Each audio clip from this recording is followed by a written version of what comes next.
नमस्कार, आप सभी का लक्ष्य स्टडी के यूट्यूब चैनल पर हार्दिक स्वागत, हार्दिक अभिनंदन है मेरे प्यारे विद्यार्थीगण, हमारे छात्रगण। आप सभी का हमारे यूट्यूब चैनल पर हार्दिक स्वागत, हार्दिक अभिनंदन है।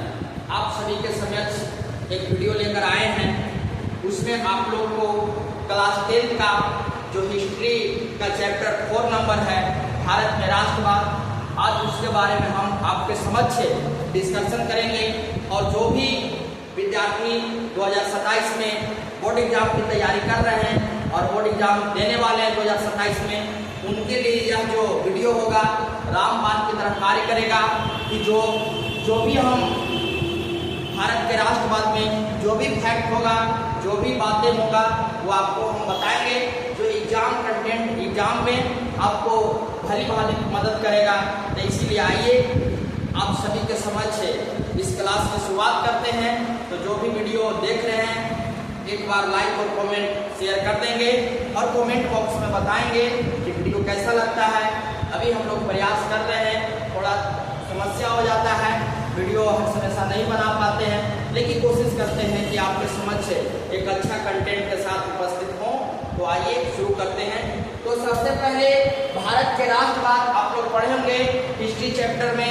पहला चैप्टर जो है यूरोप में राष्ट्रवाद, दूसरा चैप्टर जो है समाजवाद और साम्यवाद, तीसरा चैप्टर पढ़ेंगे आप लोग हिंद चीन में राष्ट्रवाद। आज हम लोग बात करते हैं भारत में राष्ट्रवाद के बारे में। सबसे पहले प्यारे विद्यार्थी समझिएगा कि राष्ट्रवाद किसको कहते हैं। राष्ट्रवाद का मतलब क्या होता है? तो राष्ट्रवाद का मतलब होता है हम अपने देश के प्रति कितना समर्पण करते हैं, हम अपने देश के प्रति कितना प्रेम है, कितना लगाव है, तो उसी को हम लोग राष्ट्रवाद कहते हैं। हम अपने देश के प्रति कितना सोच पाते हैं, उसके प्रति हमारा क्या लगाव है, हम देश को बदलने के लिए क्या कर रहे हैं, तो ये हमारा राष्ट्रवाद कहलाता है। जिस प्रकार से आप लोग को पता है कि जैसे कल 15 अगस्त आने वाला है, उससे पूर्व संध्या वीडियो बना रहे हैं, तो कल जो 15 अगस्त आने वाला है, तो उसके उपलक्ष्य में जब हम लोग झंडा तोलन करेंगे, भारत माता की जय बोलेंगे, हम अपने देश के प्रति प्रेम भावना को दर्शाएंगे, तो हमारा राष्ट्रवाद कहलाएगा। क्या कहलाएगा विद्यार्थीगण? राष्ट्रवाद कहलाएगा। अब इसमें प्रश्न आता है कि भारत में राष्ट्रवाद के उदय के कारण क्या था? भारत में राष्ट्रवाद के उदय के कारण क्या था? राष्ट्रवाद के उदय के कारण क्या था? तो भारत में राष्ट्रवाद के उदय के कारण निम्नलिखित था। पहला जो कारण था राजनीतिक कारण था। पहला कारण जो था राजनीतिक कारण था। दूसरा जो कारण था सामाजिक कारण था। सामाजिक कारण था। दूसरा जो कारण था सामाजिक कारण था। और तीसरा जो कारण था आर्थिक कारण था। आर्थिक कारण था। ऐसे कारण बहुत सारा था, लेकिन हम लोग 3 कारण को पढ़ेंगे। तो पहला कारण समझिएगा कि राजनीतिक कारण क्या था। तो इसमें आप लोग को पता होगा राजनीतिक कारण में कि जो लॉर्ड लिंटन था, तो लॉर्ड लिंटन के द्वारा एक वर्नाकुलर प्रेस एक्ट लाया गया था। वर्नाकुलर प्रेस एक्ट लाया गया था, जो 1878 ईस्वी में लाया गया था। जो वर्नाकुलर प्रेस एक्ट जो था, जो लॉर्ड लिंटन के द्वारा 1878 ईस्वी में लाया गया था। और वर्नाकुलर प्रेस एक्ट के तहत जो पत्रिकाएं हिंदी भाषा में छपता था, उसके ऊपर बैन लगा देवल गया था और हिंदी भाषा में पत्रिका को बंद कर दिया गया था। और कहा गया था लॉर्ड लिंटन के द्वारा कि जो पत्रिका छपेगा वो अंग्रेजी भाषा में छपेगा, क्योंकि जो भी कारनामा गलत करता था वो एक पेपर के माध्यम से हर एक भारतीय लोग को जानकारी मिलती थी, क्योंकि वहाँ पे शिक्षा की थोड़ा कमी था, लोग इंग्लिश पढ़ नहीं पाते थे। तो लॉर्ड लिंटन को लगा कि हम पेपर को हिंदी भाषा के जगह इंग्लिश भाषा में कर देंगे तो लोग नहीं पढ़ पाएगा, हमारे कुकर्म को नहीं जान पाएगा। तो इसीलिए इसने वर्नाकुलर प्रेस एक्ट लाया 1878 में, और 1878 में लाकर राजनीतिक रूप से इसने शोषण किया। क्योंकि आपको लोग को पता है कि भारत के ऊपर अंग्रेजों ने 200 वर्ष तक शासन किया। भारत को सोने का चिड़िया कहा जाता था। भारत के लोगों की अर्थव्यवस्था को चौपट कर दिया। इतना बेरहमी से लूटा कि लोग के लिए खाने के लिए 2 वक्त का रोटी नहीं मिल पा रहा था, रहने के लिए घर नहीं था, पहनने के लिए 2 जोड़ा कपड़ा नहीं था। भारत की स्थिति बहुत दयनीय कर चुका था अंग्रेजों ने। तो उसी प्रकार इसने राजनीतिक कारण में लॉर्ड लिंटन के द्वारा वर्नाकुलर प्रेस एक्ट लाया जाता है 1878 ईस्वी में। लेकिन वर्नाकुलर प्रेस एक्ट को रद्द किया गया था लॉर्ड रिपन के द्वारा 1882 ईस्वी में। लॉर्ड रिपन के द्वारा याद रखिएगा। फिर इसके बाद आप लोगों को पता होगा कि एक आर्म्स एक्ट लाया गया था। आर्म्स एक्ट जो लाया गया था, आर्म्स एक्ट 1879 ईस्वी में लाया गया था। और आर्म्स एक्ट के तहत किसी भी लोग को अस्त्र और शस्त्र रखने की आजादी नहीं थी। अस्त्र शस्त्र रखने की आजादी नहीं थी।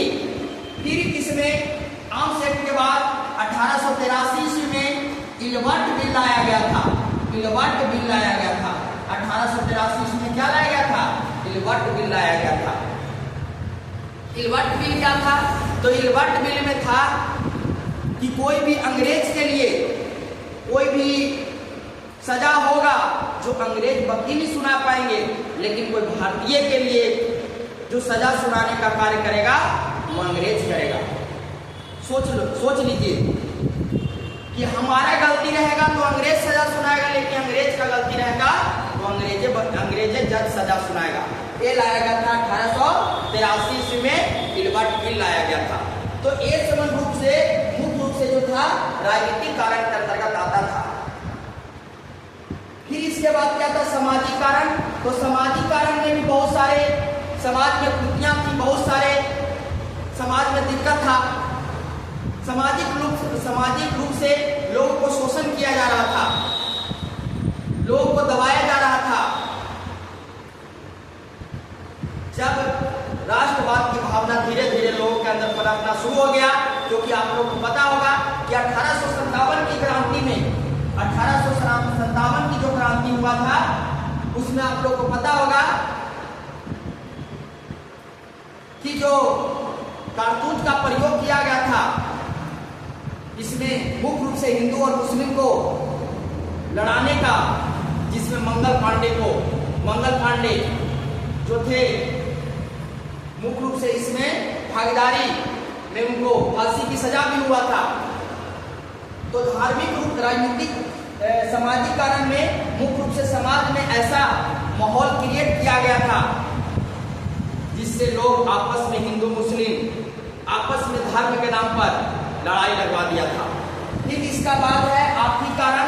तो आर्थिक कारण में भारत की अर्थव्यवस्था को चौपट कर दिया गया था, भारत को खोखला कर देवल गया था।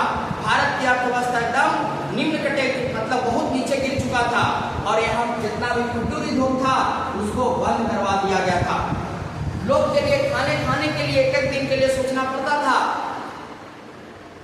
ये जो है, ये संबंधी कारण की वजह से भारत में राष्ट्रवाद का उदय हुआ और भारत के लोगों के अंदर क्रांति की ज्वाला उत्पन्न हुई,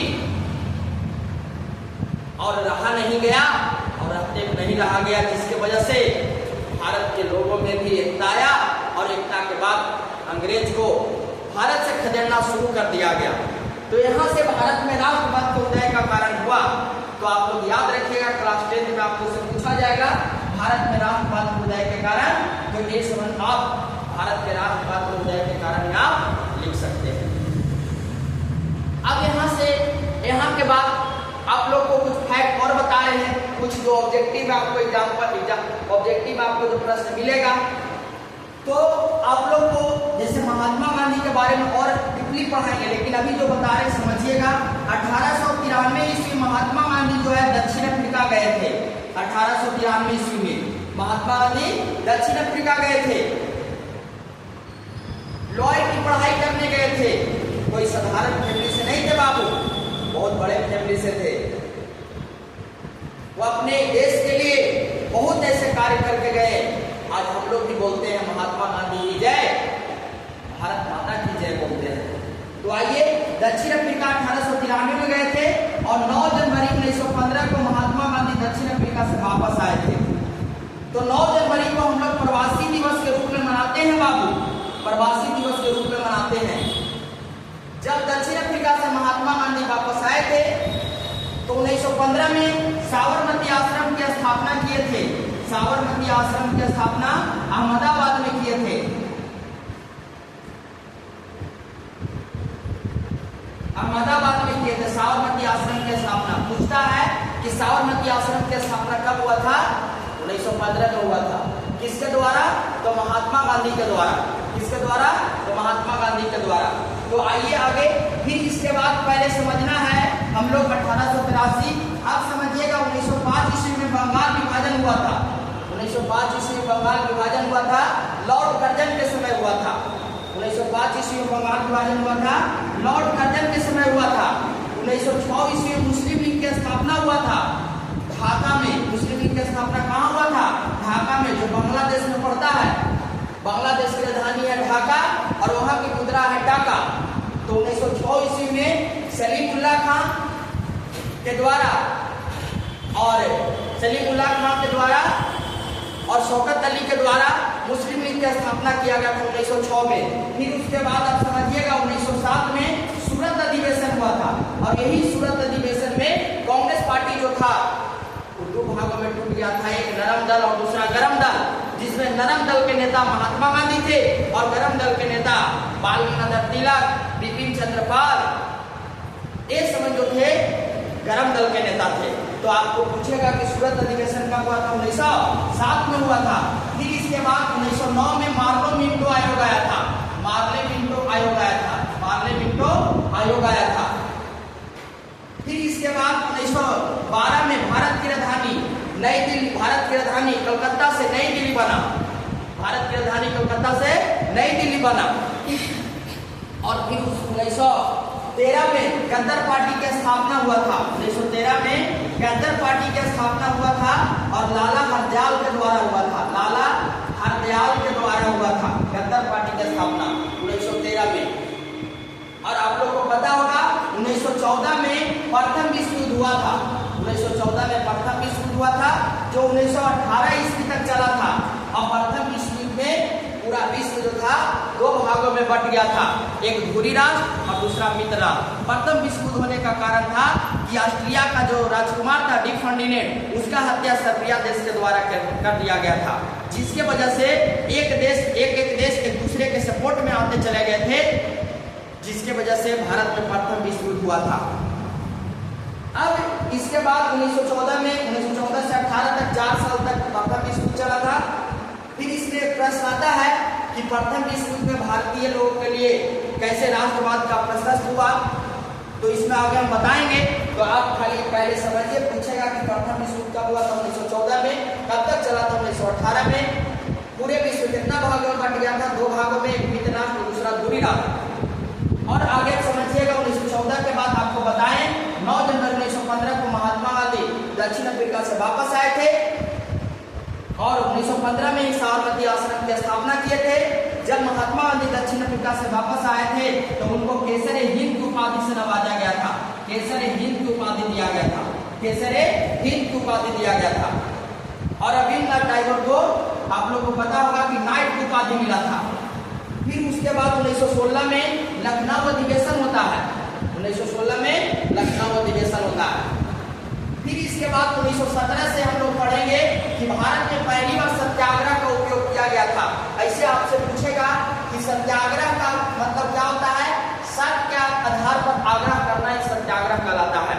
और सबसे पहले सत्याग्रह का प्रयोग महात्मा गांधी के द्वारा दक्षिण अफ्रीका में किया गया था, क्योंकि आप लोग को पता होगा कि दक्षिण अफ्रीका में रंगभेद नीति चल रहा था। गोरे और काले लोग में लड़ाई चल रहा था। त्वचा के हिसाब से वहां बांट दिया जाता था। इसीलिए दक्षिण अफ्रीका में महात्मा गांधी जाकर वहाँ रंगभेद नीति के खिलाफ आंदोलन किए थे और वहाँ जो रंगभेद नीति चल रहा था उसको खत्म करवाए थे। लेकिन रंगभेद नीति के जो मुख्य नेता थे नेल्सन मंडेला थे, आप लोग 9th क्लास में पढ़े होंगे। फिर इसके बाद आप लोग को तो 1917 में भारत में पहली बार सत्याग्रह का प्रयोग किया गया, यही बिहार की धरती चंपारण की धरती से, जिसमें आपको प्रश्न आता है चंपारण सत्याग्रह आंदोलन। चंपारण सत्याग्रह आंदोलन आता है बाबू, पूछता है एग्जाम में, एकदम पूछबे करता है कि चंपारण सत्याग्रह आंदोलन से आप क्या समझते हैं। तो लिखेंगे चंपारण सत्याग्रह आंदोलन 1917 में हुआ था, महात्मा गांधी के द्वारा चंपारण सत्याग्रह आंदोलन हुआ था। चंपारण सत्याग्रह, चंपारण जो है बिहार में पड़ता है। चंपारण सत्याग्रह में जो था नील की खेती करवाता था जबरदस्ती अंग्रेज लोग किसानों से। किसान नील की खेती नहीं करना चाहते थे, किसान धान गेहूं मक्का की खेती करना चाहते थे, लेकिन जबरदस्ती अंग्रेज लोग भारतीय किसानों से नील की खेती करवाना चाहते थे, नील की खेती करवाना चाहते थे और नील की खेती करवाना चाहते थे जबरदस्ती, लेकिन भारतीय किसान नील की खेती नहीं करना चाहते थे, क्योंकि नील की खेती में नील की खेती करने से खेत की उर्वरक शक्ति समाप्त हो जाता था। नील की खेती करने से उर्वरक शक्ति समाप्त हो जाता था, इसीलिए किसान नहीं करना चाहते थे, क्योंकि नील खेती करने से बहुत सारे किसान को दिक्कत होता था, समस्या होता था, इसीलिए नील की खेती नहीं करना चाहते थे। देखिए अब क्लास का भी टाइम हो गया, इसीलिए बच्चे लोग आ रहे हैं, बस आपको नील के चंपारण सत्याग्रह तक हम पढ़ाएंगे। इसके बाद आप समझिएगा तो नील की खेती 1917 में महात्मा गांधी के द्वारा जो आंदोलन चल रहा था। अब इसमें क्या होता है कि एक राजकुमार शुक्ल है जो किसान का यूनियन, मतलब किसान का एक नेता कह सकते हैं, राजकुमार शुक्ल के द्वारा महात्मा गांधी को चिट्ठी लिखा जाता है और कहा जाता है कि भारत में जो चंपारण है यहाँ के किसानों को जबरदस्ती अंग्रेज जो है नील की खेती करवाता है, इसीलिए आइए और इस मामला को सुलझाइए। महात्मा गांधी आते हैं और महात्मा गांधी के साथ अनमुरा नारायण सिंह, जयप्रकाश नारायण सिंह, जयप्रकाश नारायण, ये सब सारे लोग आते हैं और मुख्य रूप से महात्मा गांधी आकर के चंपारण की धरती से यहाँ बैठ करके अनशन बैठते हैं और लोगों से बात करते हैं। बात करने के बाद कि जो नील की खेती था, जिसको 3 कठिया प्रणाली कहते थे, कैसा प्रणाली कहते थे? 3 कठिया प्रणाली। 3 कठिया कहने का मतलब है 20 कट्ठा में 3 कट्ठा नील की खेती करना अनिवार्य था और इस 3 कठिया प्रणाली को समाप्त करवाए महात्मा गांधी के द्वारा और वहाँ के किसानों के हक के लिए लड़ाई लड़े और वहाँ किसानों को हक दिलाने का कार्य किए महात्मा गांधी के द्वारा। तो यही चंपारण सत्याग्रह दौरान आपके सामने हम बताने का कार्य किए। तो जो भी विद्यार्थीगण इस वीडियो को देख रहे हैं, आगे के जो भी बात है इसमें नेक्स्ट वीडियो में हम आपको बताएंगे। चंपारण सत्याग्रह के बाद इसमें बहुत सारा बात पढ़ना है, रॉलेट एक्ट पढ़ना है, जलियांवाला बाग पढ़ना है, खिलाफत आंदोलन पढ़ना है, सविनय अवज्ञा आंदोलन पढ़ना है, बहुत सारे बात आपको हम बताएंगे। एक भी प्रश्न आपको बोर्ड एग्जाम में नहीं छूटेगा। तो जो भी विद्यार्थीगण इस वीडियो को देख रहे हैं, कमेंट करके जरूर बताएं आपको कैसा वीडियो लगता है। आगे हम फिर नेक्स्ट वीडियो में आप लोग का यहाँ के बाद वीडियो को आपको बताएंगे। तो कैसा लगा कमेंट करके जरूर बताएं। बहुत बहुत धन्यवाद। जय हिंद, जय भारत।